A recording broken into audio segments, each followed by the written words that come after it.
Good morning बच्चों। इससे पहले हमने रघुवीर सहाय की कविता का पहला पद कैमरे में बंद अपाहिज का पढ़ाया था। आज हम उसका दूसरा पद देख लेते हैं।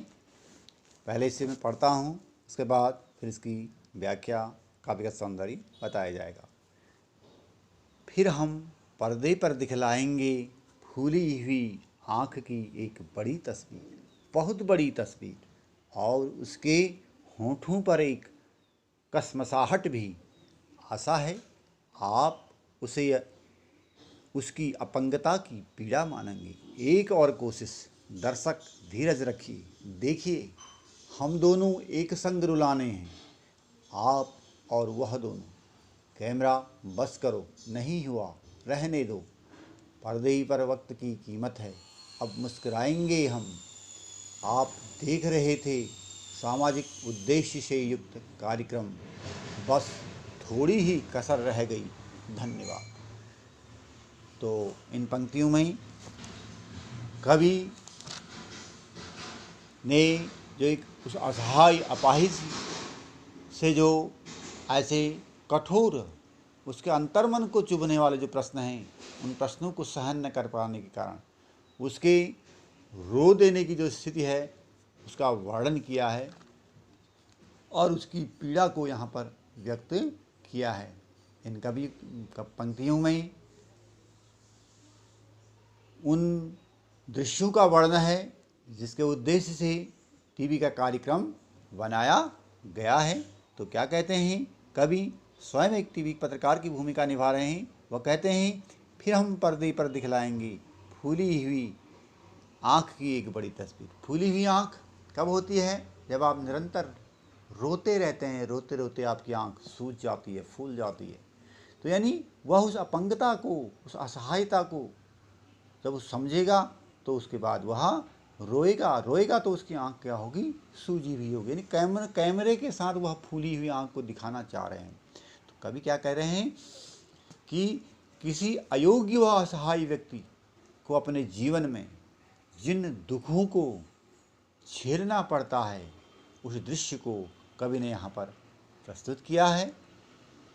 कार्यक्रम के जो संयोजक हैं, यानी उसको प्रस्तुत करने वाले के जो प्रश्न हैं, वह प्रश्न क्या कर रहे हैं? कमज़ोर और जो एक असहाय व्यक्ति है, असहाय व्यक्ति के रोने के बाद उस व्यक्ति की पीड़ा को उन टीवी पत्रकारों के द्वारा पर्दे पर लाने का एक जो करुणामयी जो स्थिति है, उस स्थिति को यहाँ पर व्यक्त किया गया है। तो कवि कह रहे हैं कि हम उस अपाहिज की कैसी तस्वीर हम दर्शकों के सामने प्रस्तुत करेंगे कि मानो वह रोते रोते उसकी आंख सूज गई हो, फूल गई हो, और ऐसी तस्वीर हम दर्शकों के सामने प्रस्तुत करेंगे ताकि दर्शक भी उस दृश्य को देख करके रो पड़ेंगे। और कैसा होगा, उसके होंठ कैसे हो रहे होंगे?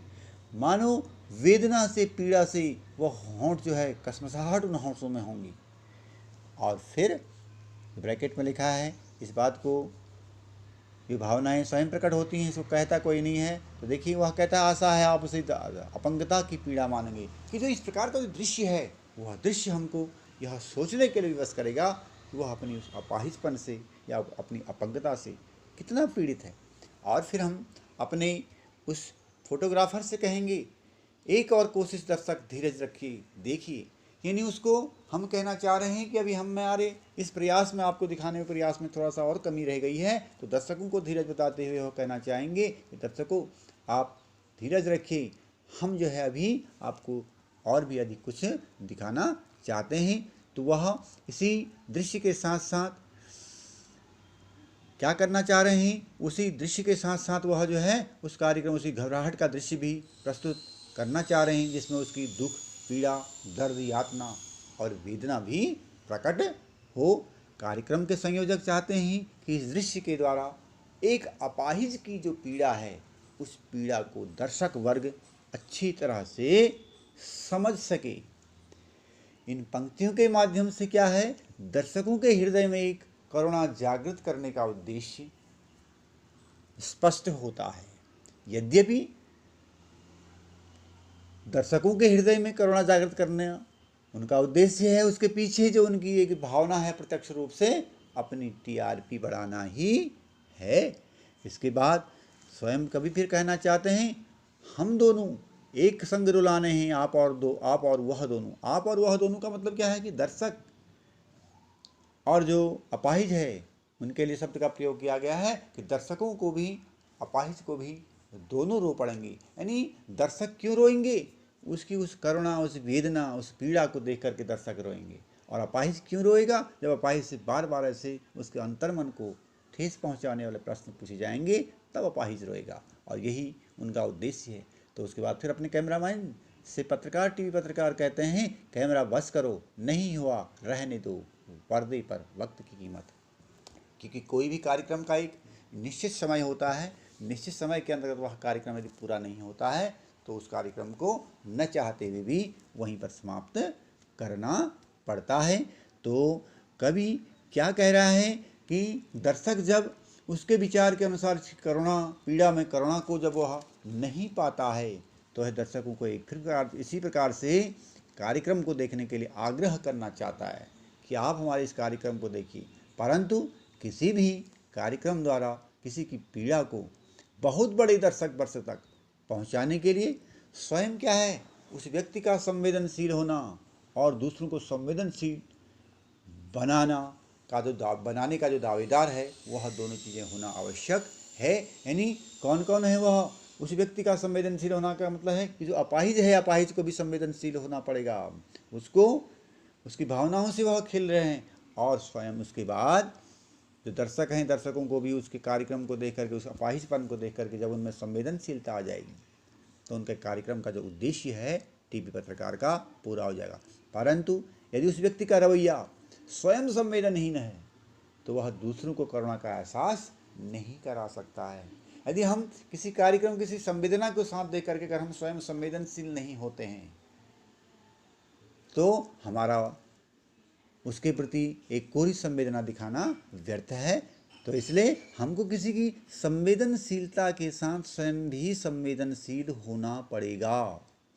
वह कहता है दूसरों को करुणा का एहसास वही व्यक्ति करवा सकता है जो स्वयं संवेदनशील हो, करुणायुक्त हो। इसलिए वह कार्यक्रम सफल होगा, अन्यथा वह कार्यक्रम सफल नहीं होगा।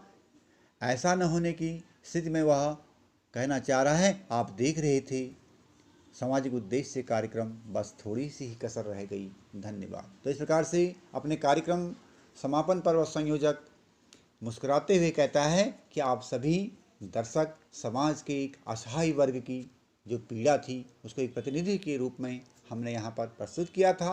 उस प्रतिनिधि द्वारा करुणामयी उद्देश्य से पूर्ण कार्यक्रम को आप देख रहे थे। धन्यवाद सहित वह टीवी पत्रकार अपने कार्यक्रम का समापन करता है। अगर इसके हम भाषा शैली में बात करते हैं तो इसका भाव पक्ष है। कवि ने यहाँ उन स्वार्थी लोगों की तरफ इशारा किया है जो किसी की पीड़ा, दुख, दर्द, यातना और वेदना को बेचना चाहते हैं, उसका व्यापार करना चाहते हैं।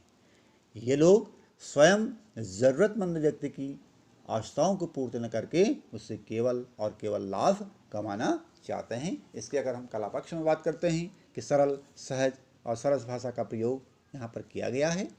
इसके अलावा नए नए शब्दों के प्रयोग से काव्य में एक सौंदर्यता उत्पन्न हुई है।